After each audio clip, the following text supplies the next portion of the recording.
AG ನ್ಯೂಸ್ಗೆ ಸ್ವಾಗತ. ಯುಗಾದಿ ಪಾಡ್ಯದ ದಿನ ರೈತರು ತಮ್ಮ ಜಮೀನಿನಲ್ಲಿ ಉಳುಮೆ ಮಾಡಿ ಭೂಮಿ ತಾಯಿಗೆ ಪೂಜೆ ಸಲ್ಲಿಸಿ ಹರಗುವ ಕಾರ್ಯ ಪ್ರಾರಂಭಿಸಿದರು. ಧಾರವಾಡ ಜಿಲ್ಲೆ ಕುಂದಗೋಳ ತಾಲೂಕಿನ ಗುಡೇನಕಟ್ಟಿ ಗ್ರಾಮದಲ್ಲಿ ಯುಗಾದಿ ಪಾಡ್ಯ ದಿವಸ ರೈತರಿಗೆ ಇದೊಂದು ಯುಗಾದಿ ಹಬ್ಬ. ಬಂತಂದ್ರೆ ಸಾಕು ಯುಗಾದಿ ಪಾಡ್ಯ ನಿಮಿತ್ತವಾಗಿ ರೈತರು ತಮ್ಮ ಜಮೀನಿನಲ್ಲಿ ಜಾನುವಾರುದಿಂದ ಟ್ರ್ಯಾಕ್ಟರ್ದಿಂದ ಹೊಸದಾಗಿ ಹರಗುವ ಕಾರ್ಯ ಜೋರಾಗಿ ಜರುಗಿದೆ.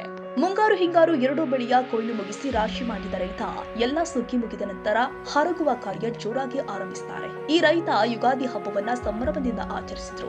ರೈತರು ತಮ್ಮ ಎತ್ತುಗಳನ್ನ ಸ್ನಾನ ಮಾಡಿ ಎತ್ತುಗಳಿಗೆ ಅಲಂಕಾರ ಮಾಡಿದ್ರೆ, ಇನ್ನು ಕೆಲವು ರೈತರು ಟ್ರ್ಯಾಕ್ಟರ್ಗಳಿಗೆ ಅಲಂಕರಿಸಿ ಜಮೀನಿಗೆ ತೆರಳಿ ಭೂಮಿ ತಾಯಿಗೆ ಪೂಜೆ ಸಲ್ಲಿಸಿ ಹರಗುವ ಕುಂಟಿಗೆ ಪೂಜೆ ಸಲ್ಲಿಸಿ ಯುಗಾದಿ ಹಬ್ಬದ ಅಂಗವಾಗಿ ರೈತರ ಬಳಿಗೆ ಸೂರ್ಯ ಉದಯವಾಗುವುದರ ಮುನ್ನ ರೈತರು ತಮ್ಮ ಸಿಂಗರಿಸಿದ ಎತ್ತು ಟ್ರ್ಯಾಕ್ಟರ್ಗಳನ್ನ ತೆಗೆದುಕೊಂಡು ಭೂಮಿ ತಾಯಿಗೆ ಪೂಜೆ ಸಲ್ಲಿಸಿ ಬನ್ನಿ ಮರಕ್ಕೆ ಪೂಜೆ ಸಲ್ಲಿಸಿ ಹೊಲಕ್ಕೆ ಹಾಲು ತುಪ್ಪ ಹಾಕಿ ಹರಗುವ ಕುಂದಗೋಳ ತಾಲೂಕಿನ ದೃಶ್ಯ ಎಲ್ಲರ ಕಣ್ಮನ ಸೆಳೆದಿದೆ.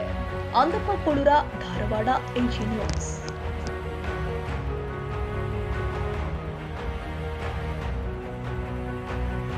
ಕನ್ನಡಿಗರ ಮೆಚ್ಚಿನ ನಿಮ್ಮ ಎಜೆ 24/7 ನ್ಯೂಸ್ ಕನ್ನಡ ವಾಹಿನಿ ಇದೀಗ ಟಿವಿಯಲ್ಲಿ ಲಭ್ಯ.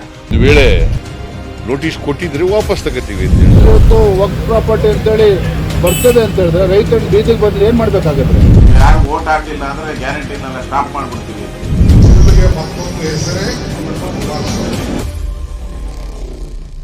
ಕರ್ನಾಟಕ ಮತ್ತು ದೇಶ ವಿದೇಶ 360 ಡಿಗ್ರಿ ಸುದ್ದಿ ಹಾಗೂ ಉತ್ತರ ಕರ್ನಾಟಕ ಬೆಳಗಾವಿ, ಬಾಗಲಕೋಟೆ, ಧಾರವಾಡ, ಹಾವೇರಿ, ಗದಗ, ಬಿಜಾಪುರ ಜಿಲ್ಲೆಯ ಕ್ಷಣ ಕ್ಷಣದ ವಿವರವನ್ನ ಪಡೆಯುವುದಕ್ಕೆ ಎಜೆ 24/7 ನ್ಯೂಸ್ ಕನ್ನಡ ವಾಹಿನಿಯನ್ನ ಲೈಕ್ ಮಾಡಿ, ವಿಡಿಯೋಗಳನ್ನ ಶೇರ್ ಮಾಡಿ, ಕಮೆಂಟ್ ಮಾಡುವ ಮೂಲಕ ನಮ್ಮ ವಾಹಿನಿಗೆ ಸಹಕಾರ ನೀಡಿ ಮತ್ತು ಚಾನೆಲ್ ಅನ್ನ ಸಬ್ಸ್ಕ್ರೈಬ್ ಮಾಡಿ.